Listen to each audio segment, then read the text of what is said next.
kawan saya ini bernama Kang Mulyadi. Apa kabar? Baik, alhamdulillah. Assalamualaikum Pak Bambang.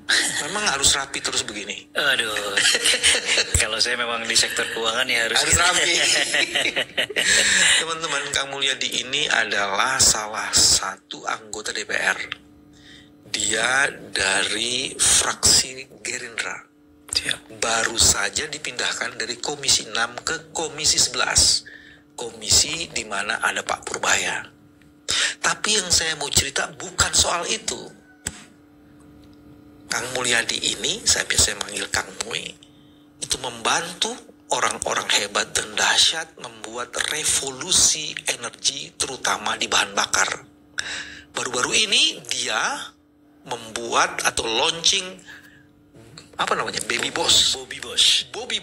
Bahan bakar orisinil buatan Indonesia, Bos. Bahan bakar orisinil buatan Indonesia, Bos. Apa dan bagaimana Bobby Boss? Ini kita akan diskusikan ya. Kang Mul, berapa tahun udah jadi anggota dewan? Saya alhamdulillah sudah diamanati periode ketiga, Pak. Mudah-mudahan terakhir sajalah. Sudah cukup. Dapilnya di mana? Kabupaten Bogor, Pak. Kebetulan dapil tempat kelahiran dan banyak. Itu meliputi mana aja Kabupaten Bogor ya? Di Indonesia itu satu-satunya dapil yang satu kabupaten itu hanya Bogor, Pak, karena penduduknya, Pak. Kita lebih. Dan di situ juga dapil keras ya? Keras, Pak. Fadlizon banyak petinggi-petinggi orang-orang hebat, Pak. Belum lagi ada kediaman presiden gitu kan. Oke. Presiden. Teman-teman, Indonesia membutuhkan 1,4 juta kiloliter BBM. Dan Indonesia sudah menjadi net importer BBM.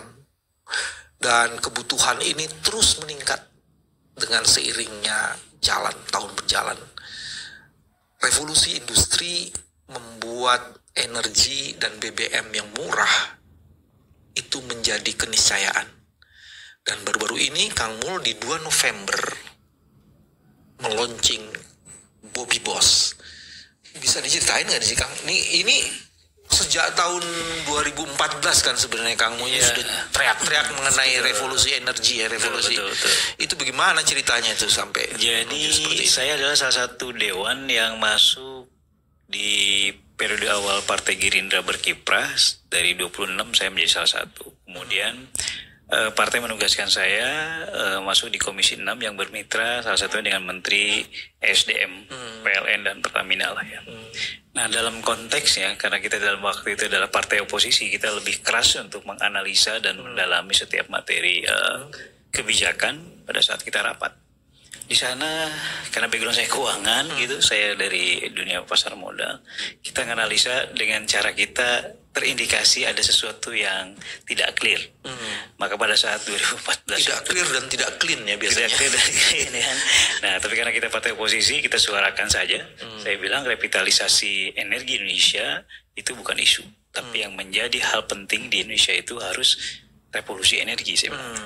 Dalam konteks kebijakan, anggaran dan seterusnya, orientasinya itu harus betul-betul meriset. Pada saat itu orang ngomongnya revitalisasi ya, bukan revolusi. Iya, cuman pembenahan aja. Padahal saya bilang ini harus diriset ulang, saya bilang kan. Kenapa ya, dalam tanda petik waktu itu kan kita sempat menjadi negara eksportir masuk ke OPEC, tapi kemudian defisit energi kita menjadi semakin besar karena kuota produksi kita menurun terus gitu, tapi konsumsi kita meningkat terus. Nah, artinya apa? Kita harus mengimpor. Pada saat mengimpor, apa yang terjadi? Kita harus mengeluarkan devisa. Dan kemudian dalam prosesnya, kita harus mensubsidi. Gitu, Pak. Nah, itu yang periode sampai 2014. Tapi dalam periode 2019-2024, saya kebetulan ditugaskan di Badan Anggaran. Itu lebih menyakitkan lagi. Kenapa? Karena saya melihat ratusan triliun dana harus dibakar untuk mensubsidi energi. Gitu. Nah, saya makin keras walaupun tidak terdengar gitu.